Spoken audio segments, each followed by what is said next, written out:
Okay, for this video we'll be looking at deriving formula. We'll be looking at where these formula come from and how to lay out these formulas that would satisfy a scholarship marker. So, for our first formula, we'll be looking at Newton's second law and where that comes from. In order to derive this, we'll be using the definition that Newton's second law is the rate of change of momentum, as you can see here. So to write this definition in terms of a formula, we can say that F is equal to the change in momentum over t, so rate of change of momentum. And this formula might look familiar to you. It's the same thing as just saying P equals Ft. So that's the same thing. So for rate of change of momentum, as we know, momentum is P is equal to mv. So the change of momentum will equal to the mass times the final velocity minus the mass and the initial velocity. So obviously mass is both the same for initial and final, so that's why we don't label final and initial. So we can substitute this change of momentum into the change of momentum in our original equation, and we get F is equal to mvf minus mvi over t. Now doing some algebra, we can take out m as it is a constant in both of these terms. So we can get F is equal to mvf minus vi over t. Now, if we look at this equation, we can see that this section here, right, Vf minus Vi over t, is essentially the same thing as saying the change in velocity over time, right? That's the same thing. And acceleration is equal to the change in velocity over time. So if we replace this for this, we get F is equal to ma. And that is the equation that we're familiar with for Newton's second law. Okay, next we'll be looking at the Doppler equation, and this is on approach.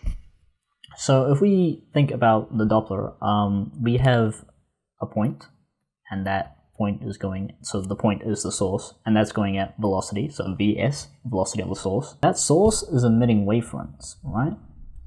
And the distance between these two wavefronts we can label as lambda prime. And so lambda prime is equal to the distance of the original wavelength minus the distance covered by the source. So lambda prime is the distance of the original wavelength minus the distance covered by the source. And the reason for that is we know in Doppler, as the source moves, it catches up to previously emitted wavefronts. So lambda prime, which is the observed wavelength by the observer, which will be this guy right here, right, on approach, is the original wavelength minus the distance covered by the source. And so we know that distance is just v times t, so we can say that's v source, velocity of the source times time. So some helpful equations that will help us in this will be v is equal to f lambda, and we'll get lambda is equal to v over f. That's just rewritten. And we have velocity is equal to 1 over time, 1 over t. So we know in the Doppler equation that there's no lambda, there's no wavelength in the Doppler equation. So we can replace all the lambdas with this equation here. Velocity of the wave over f prime is equal to velocity of the wave over the frequency of the source minus velocity of the source over f, because we know that t is equal to 1 over f from here, right? Now, taking the inverse of that, so all the frequencies are on the top, we can say f prime over vw minus, equals, not minus, the frequency of the source over Vw minus frequency of the source over Vs. Now simplifying this, we can get f prime over Vw is equal to Fs over Vw minus Vs. And then we can put this to the top by multiplying both sides by VW. So we get f prime is equal to fs times vw over vw minus fs, and that is our approach equation for the Doppler. And obviously, if the source was moving away, we would just change this to a positive, because we would no longer be subtracting the distance covered. We'll be adding the distance covered by the source when the source is moving away. Okay, for the third derivation, we'll be looking at the range equation. So this would be a projectile going at a velocity and covering a distance which we would call the range, which is this distance here. So we're looking at the horizontal distance it covers after it. Well, I should probably draw that better. I should probably touch it at least, like, yeah, like that. There we go. Whatever. There we go. So we know that distance is velocity times time, right?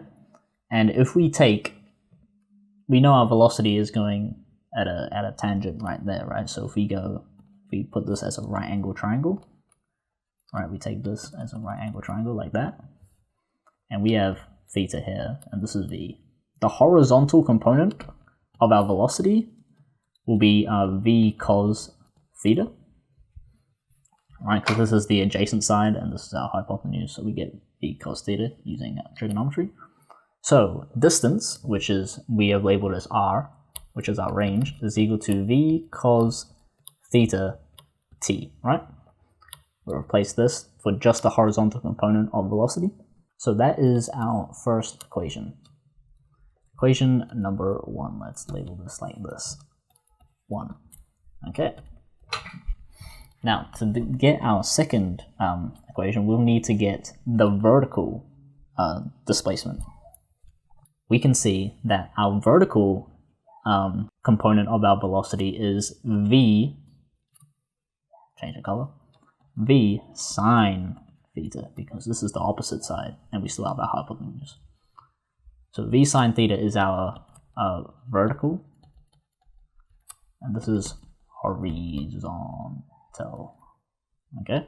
Using the kinematics for our vertical distance, we get d is equal to velocity initial times time minus half at squared. Now if we rewrite this using our vertical component of our velocity, we get d is equal to v sine theta t minus half. Now acceleration in the vertical direction is just g, and then t squared. Now as you may see, that this is a quadratic equation, which makes sense as this follows a parabolic curve.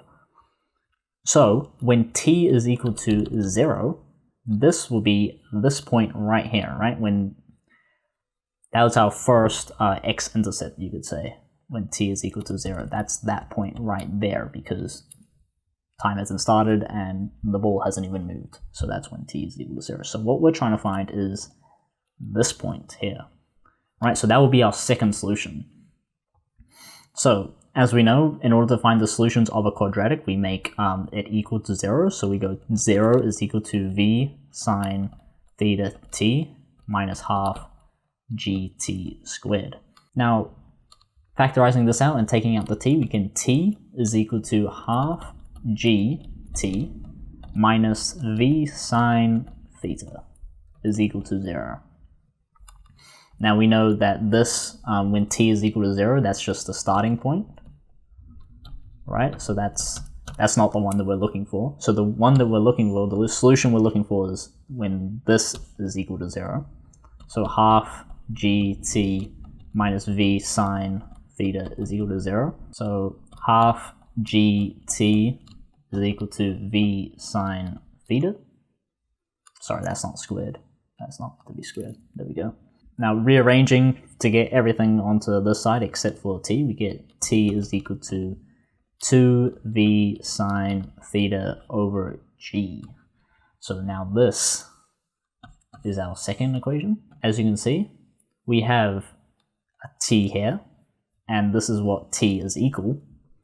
So we can combine 1 and 2, and we get range is equal to v cos theta.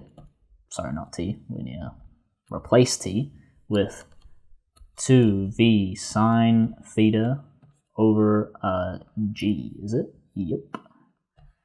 And that is, we'll make this bracket look good. Now that is our equation. We can simplify this further using a trig rule, trig identity, sorry. And that trig identity is 2 cos theta is equal to, 2 cos theta sine theta is equal to sine 2 theta. Right, and we can see that we got this equation right there. So that's the same thing as that. We can replace that as r is equal to v squared sine 2 theta over g. And we got the v squared from timesing this over there. And obviously g is over everything. So that is our range equation that you would find in most textbooks. So next we will be deriving the kinetic energy formula. So the key to this is recognizing that work is equal to the change in EK. Right, so work is equal to change in EK. So work we know is F is equal to force applied over a distance. And F is equal to MA. Substituting this into here, we get W is equal to MAD. And if we use some kinematics, we know that D is equal to half VI plus VF T. And acceleration is equal to V final minus V initial over T. If we sub these into here, right, we get that work is equal to the mass times the acceleration, which is VF minus VI over T times half VI plus VF T, like that. Now, as the T is on the bottom and T is on top, we can cancel those out, right? And if we just, for like readability sake, we can bring this half forward. So we get half VF minus VI, VI plus VF. Right, so you can already see it's kind of looking like the kinematic equation already. Kinetic energy equation, I mean. Okay, so now, expanding this out, we get W is equal to half mVF squared minus half mVI squared. Now, if we set some definitions that VI is equal to in time is equal to 0, and VF is when time is equal to t. So t is meaning the end of the motion. And we said that work is the change in kinetic energy. So if we go from the starting position, meaning when VI is equal to 0, then we can essentially just get rid of VI, and so say that W is equal to half mVF squared, which is our kinetic energy equation. As we know, that's half mv squared. So yep,